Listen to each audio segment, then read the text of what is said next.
Oh, hey, Chief. I can't really talk now. Hello, everyone, and welcome. My name is Reina Creole, bringing you that spice to sci fi and pop culture analysis.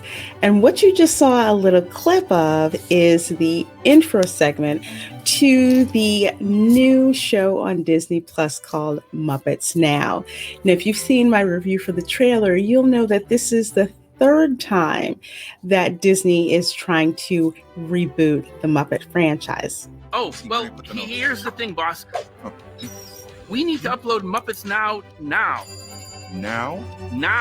Overall, my initial impression of the show is that it's pretty good. It's not old school Muppets, and it's not going to be, but it's a respectable watch. So, just what is Muppets Now really about with that first episode? Well, let's start with Scooter trying to upload the show for the live stream, and everyone's not quite ready to have their sketches uploaded. I'm going to leave you to it then, Scooter, okay? Wait. No. Wait, no! So you kind of have this like Microsoft Teams environment going on. So the Muppets has basically incorporated a lot of modern tech to go with the laugh. So basically it's Muppets with a tech refresh. So where with the original Muppet show, you had Scooter as the showrunner trying to get everybody together and get everyone on stage in time for their numbers. This time around, Scooter is still the showrunner, but his task is getting the show uploaded on time so all the Muppets fans can get to stream it. And that's kind of where the hilarity ensues, where we get to see exactly in what state those sketches were uploaded. Muppets Now basically, at least this episode 1, consisted of 4 sketches. So you have one sketch for Miss Piggy, one sketch for Kermit and Walter, a third sketch with the Swedish chef and a human chef I'd never heard of before, and a fourth one with a very, very, very cool interview with RuPaul. So let's talk about the first sketch for a bit. I am a big Miss Piggy fan, so this sketch, you have Miss Piggy with her lifestyle segment. So the funny part about this is that, well, the title of the show doesn't quite look right in the opening screen. And while I didn't laugh at that, I had to laugh at the fact that Uncle Dreadful, I love his character, Uncle Dreadful has to follow up with getting that fixed in a way that I've had to do in the IT world. So I thought that was funny. Having Uncle Dreadful there as a foil to Miss Piggy, I think, is a perfect matching. While the segment was okay, it was funny in parts, okay, but it wasn't laugh out loud funny like you would with the original Muppets. But it's Disney Muppets. What you gonna do?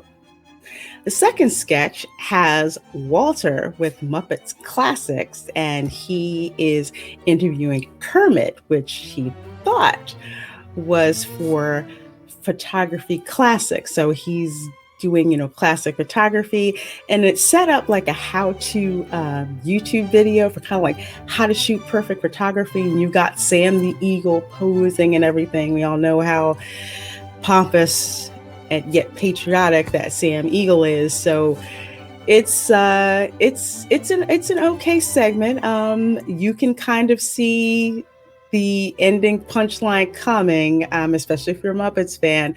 So it's okay, and it's nice to see Walter. The third segment was the one that I liked the least. It was a cooking show, but not a cooking show with just the Swedish chef. No, you had like I almost want to say like Cutthroat Kitchen or Iron Chef or something like that, where you have a chicken and then you have the Swedish chef and then you have some other chef from a cooking show that I'd never heard of before. I don't know why they couldn't have gotten Gordon Ramsay or Guy Fieri. I don't know, but this is who they got. And the sketch was, I was paying way too much attention to the Swedish chef because that's where my eyes were. And frankly, in the end, he did have the funniest part, but I honestly felt that that would have worked well if it was just a Swedish chef and a human without a second Muppet, or if they could have done that with a chef that was more well-known. Now, the fourth sketch was my favorite, and that was like an interview that Kermit had to do with the amazing and fabulous RuPaul. It really felt like the original Muppets in this section, especially with the use of the running gag and how anal retentive Kermit is when he wants to get something done and he just keeps getting interrupted. So that whole running gag thing and just the one guest, and RuPaul played it off perfectly, I think had the true spirit of the Muppets in it. And again, that was my favorite sketch of the show. One thing that I will point out, especially for Muppets heads, with Kermit the Frog, this is the third voice actor for Kermit the Frog. First, you had the late Jim Henson. Of course, his performance can never be rivaled. You had Steve Whitmire as Kermit 2.0, and then you have Steve Vogel, who is Kermit 3.0. Now, his voicing of Kermit was not bad at all. If anything, he seemed to struggle with getting the interpersonal relationships right with the other Muppet characters. Now, that is the strength of the Muppets, is how all the characters play off of each other. In time, that may improve. I didn't find his voice to be very off-putting. Again, it wasn't exactly Kermit the Frog, but then again, I'm tuned into Jim Henson's Kermit and Steve Whitmire's Kermit to a certain extent. So again, it wasn't bad. It wasn't very jarring, but you can definitely see him kind of struggling with the relationship, so to speak. One more thing that gives me a glimmer of hope about this series. There is an Easter egg that it took me 3 viewings of episode 1 for it to finally click. And when I show it to you, it's pretty much gonna blow your mind, because it did mine as soon as I figured it out. So in the opening segment, you see that Kermit is in kind of, I want to say like Skype or Link, but we'll just call it Skype. So let's call it Skype-ish, where he's basically Skyping with Scooter to get the details for the show nailed down. Well, if you look up closely to the title bar, what does it say? It says connector, and it's on top of a what? A rainbow. What comes to mind?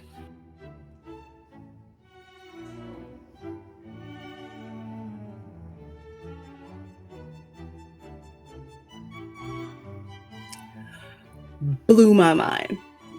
Okay, so for them to drop something in there like that gives me a glimmer of hope that maybe Disney will actually be paying attention with this IP.